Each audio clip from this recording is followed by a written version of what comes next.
Vascaínos e vascaínas do nosso Brasil, sejam muito bem-vindos aí ao nosso canal Jora Vasco. Eu me chamo Diego Costa, estou aqui para deixar você muito bem informado de exatamente tudo aquilo que acontece no nosso gigantesco Vasco da Gama. Beleza, rapaziada?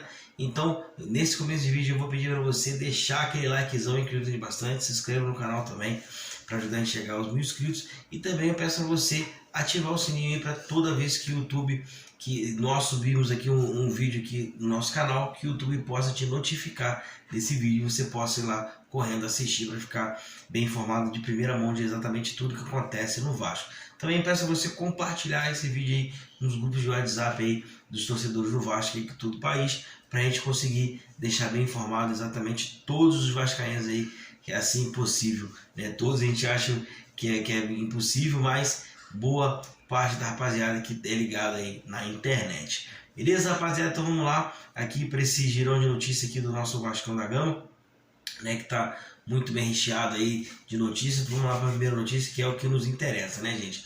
O Vasco, com 6 patrocínios, né, na camisa, está lucrando aí cerca de 60 milhões de reais aí por ano, né? Então já mudou muito o panorama do Vasco de antigamente, antes da SAF e pós a SAF, mudou muito já, né? O Vasco não lucrava esse montante de dinheiro com os patrocinadores já há muito tempo, né? Agora com o Vasco, com a SAF, que está querendo organizar as contas, andando aí pagando direitinho, as coisas mudaram bem dentro do Vasco em relação a isso, né? Os nossos funcionários hoje têm um plano de saúde, tem uma cesta básica que a SAF contemplou todos eles, enfim, melhorou bastante coisa para todo mundo, né? E isso também interfere não só dentro de campo, mas também fora dele, ali na parte administrativa, quando você vai correr atrás de algum patrocínio, né? Isso o Vasco já conseguiu com 6 patrocinadores. A gente está lucrando em cerca de 60 milhões de reais aí, anuais, né? Mais ou menos aí 10 milhões cada um, né? Então a gente tá nessa crescente, o Vasco continua nessa crescente, né? Apesar dos pesares aí, a SAF vem dando algum suporte um pouco mais forte ao Vasco. Claro que tem muita coisa a se ver na SAF, a saber da SAF, mas é o que a gente está vendo, é que a gente não escuta o Vasco mais falar de salário atrasado para jogador, salário atrasado para funcionário, né, que está devendo isso, aquilo, assim, as contas básicas de casa não está acontecendo. Óbvio que era o mínimo que a gente esperava, né? O que não era bacana era o Vasco estar aí recebendo toda hora notificação de clube porque não pagou, enfim, mas isso já está se resolvendo, até onde eu sei, por conta desse aporte que chegou até o Vasco. Então as coisas vêm melhorando, né? Isso é inegável, né? A gente precisa melhorar um pouco mais para que o Vasco consiga ter a saúde financeira finalmente restaurada, e isso chegar aí no topo aí dos melhores do mundo aí, que é o que a 777 Patins quer, e que nós vascaínos queremos mais que ela, né? Se ela quer, ela precisa fazer por onde para que o Vasco chegar, e com isso vai fazer com que nós torcedores possamos devolver essa grana toda a 777 Patins, com produtos, comprando produtos, indo aos jogos, enfim, tudo isso e muito mais aí que a gente pode oferecer a 777 Patins, se ela conseguir investir de maneira correta, fazer com que o Vasco fique na primeira divisão, comece a competir campeonatos internacionais, enfim, que o Vasco volte ao topo, volte aí, tá sempre no topo da tabela aí, como já era esperado por todo mundo aí, nesse tempo que o Vasco passa de seca maldita aí que a gente vem passando, né, rapaziada? Galera, um detalhe aqui sobre o nosso Dom Ramon Dias, né? Ele, depois que ele assumiu o Vasco, nenhum dos nossos concorrentes ali na parte de baixo da tabela somou mais pontos que o Vasco. Isso é um motivo de sobra a gente acreditar que o Vasco pode sair dessa posição horrorenta que a gente está hoje. Eu acredito bastante. Antes eu não acreditava, vou sendo bem sincero com vocês. Eu já tinha dado o Vasco como rebaixado antes do Ramon chegar. Depois que o Ramon chegou, o Vasco virou outro time. O Vasco, quando perde jogando, como foi o caso do Santos, né? Contra o São Paulo, faltou detalhe para a gente vencer a partida, né? Mas é jogo após jogo. Agora a gente precisa muito continuar isso, a gente precisa jogar mais e ganhar os jogos, e precisa pontuar, né? Hoje chegou no momento que a gente não basta só jogar, a gente precisa vencer as partidas. isso possa acontecer nas próximas rodadas. O Vasco, dentre os times que estão brigando aí para não cair, o Vasco foi o que mais pontuou desde que o Ramon Dias chegou. O Goiás, ele pontuou 15 pontos. O Curitiba, 9 pontos. O Bahia, 14 pontos. O Santos, 14. Corinthians, 15. Cuiabá, 13. Cruzeiro, 8 pontos. E o Vasco conseguiu pontuar, fazer 18 pontos. Ou seja, se a gente manter essa pegada até o final, a gente sai aí com tranquilidade e deixa para trás essa zica aí, que é essa zona de rebaixamento, que a gente não prefere voltar para lá nunca mais, pelo amor de Deus. A gente precisa muito vencer esses jogos aí, já espero que, que seja já a partir do próximo jogo. Falando em jogo, rapaziada, eu vou estar trazendo para vocês, além dos nossos jogos, vou estar trazendo para vocês os jogos das pessoas, dos times que brigam para não cair também. Não é só o Vasco que tem pedreira pela frente. Eu vou estar passando para vocês aqui toda a próxima rodada, dos times que estão brigando ali embaixo com o Vasco para não entrar na zona de rebaixamento. O Bahia pega o Inter, lá na Bahia, um jogo dificílimo entre os dois. Os dois vêm aí de vitória. O Bahia conseguiu vencer bem o Goiás fora de casa. O Inter venceu o Clássico, venceu o Grenal, vem com moral, pode ser que vença também. Então vai ter esse choque entre os dois aí, que qualquer um dos dois perdendo pontos, o ideal seria que empatasse, mas se os dois perdessem ponto ali pra gente seria muito bom, E a gente vencendo a nossa partida, obviamente, eu acho que a gente pode conseguir algo melhor no campeonato. O Goiás recebe o São Paulo, o São Paulo que já não joga para mais nada no campeonato, tá ali no meio da tabela, querendo subir um pouco mais só para poder afastar de vez a zona de rebaixamento, já tá com a tua vaga na Libertadores garantida, e já tá quase ali alcançando o seu número mínimo de pontos para poder não cair. Então, esse jogo teoricamente pode ser que seja mais fácil, tá, gente?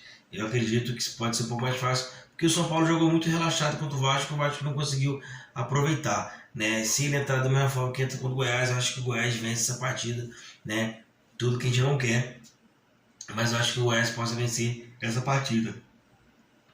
Depois o Santos pega o Red Bull Bragantino, O Red Bull Bragantino brigando pelo título, o Santos brigando para não cair, O Bragantino vai até a Vila Belmiro poder enfrentar o Red Bull, E com isso a gente espera que o Red Bull faça a parte dele, De querer brigar pelo título ainda, ele possa sim chegar aí a vencer os jogos aí que precisa, Apesar de que eu acho que esse campeonato eu acho que já está resolvido aí muito na mão do Botafogo. O Botafogo perde só se quiser realmente esse título, Mas Red Bull Bragantino está ali pelo menos para tentar a tua vaga na Libertadores com uma certa folga, Então é pedreira para o Santos, sim. Eu acredito que o Red Bull Bragantino possa ganhar. É um time que não tem pressão em cima dele, os jogadores jogam à vontade, então eu acho que a gente pode sim de alguma forma se beneficiar com isso. Em contrapartida, a gente falando do Vasco agora, os 5 próximos jogos do Vasco são os seguintes. Depois eu vou estar passando uma análise aqui de tudo aquilo que eu acredito que o Vasco possa arrumar dentro dessas 5 rodadas. O Vasco pega o Fortaleza em casa, na quarta-feira, dia 18, às 21h30. O Vasco pega o Fortaleza. O jogo em casa é importante, que a gente precisa vencer de qualquer jeito, para a gente conseguir colocar a cabeça por lá de fora e começar a pensar um pouco mais acima. É de extrema importância que a gente consiga vencer essa partida contra o Fortaleza. Fortaleza já joga pensando na final da Sul-Americana. Pode ser que tenha alguém poupado aí nesse jogo, mas o certo é que o Vasco precisa vencer com ou sem titulares do Fortaleza. Então a gente precisa muito que o Vasco vença o Fortaleza. Depois o Vasco joga no Maracanã no dia 22 às 16 horas contra o Flamengo, um clássico, tudo pode acontecer. A gente vê no crescente, eles também estão trocando de treinador agora, parece que o Tite já assumiu lá, não sei como é que tá, não ligo para a notícia deles muito, Então acredito que possa ter um bom jogo no Maracanã, e o Vasco pode sim tentar arrancar pontos do Flamengo ali nessa partida. Depois o Vasco recebe o Internacional no dia 26 às 19 horas, numa quinta-feira. O Vasco precisa também vencer o Internacional, que eu acho que a gente consegue sim vencer o Inter. O Inter tá meio baqueado ainda aí, apesar de ter vencido um Grenal, ainda tá baqueado com a perca da classificação para a final da Libertadores, né? Mas é um jogo difícil que a gente precisa vencer também dentro de casa. A gente tem que vencer, tem que partir para dentro para conseguir a vitória, né? Depois o Vasco sai para poder pegar o Goiás, jogo dificílimo, a gente precisa arrancar pontos deles lá e se bobear até vencer. Eu acho que a gente tem condições de vencer lá também, né? Mas a gente precisa jogar um futebol um pouco mais redondo e acertar aquilo que a gente vem errando para a gente conseguir ganhar esses jogos fora de casa também. E depois o Vasco vai até Cuiabá pegar o Cuiabá, né? Então a gente venceu o Cuiabá aqui no Rio de Janeiro na primeira rodada, no primeiro turno. Vamos até Cuiabá, tomara que o Vasco consiga de fato vencer o Cuiabá e a gente consiga sair dessa zona de rebaixamento. Para mim, essa sequência de 3 jogos em casa, 4, né, contra o São Paulo, essa sequência é muito importante. A gente perdeu 2 pontos contra o São Paulo, mas somamos 1.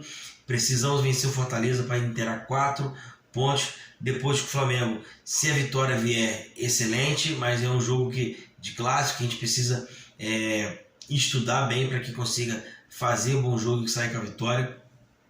Internacional em casa, obrigação do Vasco ganhar, ir para dentro do Inter e conseguir as vitórias. Não é difícil de vencer o Inter em São Januário, né? A gente está jogando em casa com o apoio da torcida. Acho que a gente precisa estar ligado a isso, a torcida junto, a gente consegue ir muito mais longe. E depois o Cuiabá, o Goiás fora, a gente viu o que o Bahia fez. Não estou falando que a gente vai fazer 6 gols aqui, mas a gente precisa vencer o Goiás também fora de casa, até para a gente ter uma gordura um pouco maior. Assim eu espero, né? Primeiro, vamos pensar jogo a jogo. Nosso próximo jogo é o Fortaleza. A gente precisa vencer o Fortaleza para sair fora da zona. E com isso, cada passo de cada vez para a gente consiga se afastar dessa zona maldita. Beleza, rapaziada? Vou ficando por aqui. Peço a você deixar aquele likezão que ajuda a gente bastante. Se inscreva no canal também para ajudar a gente a chegar inscritos. E também ative o sininho para receber as notificações do YouTube aí toda vez que a gente subir um vídeo aqui no canal do YouTube. Beleza, rapaziada? Tamo junto. Abraço. Valeu!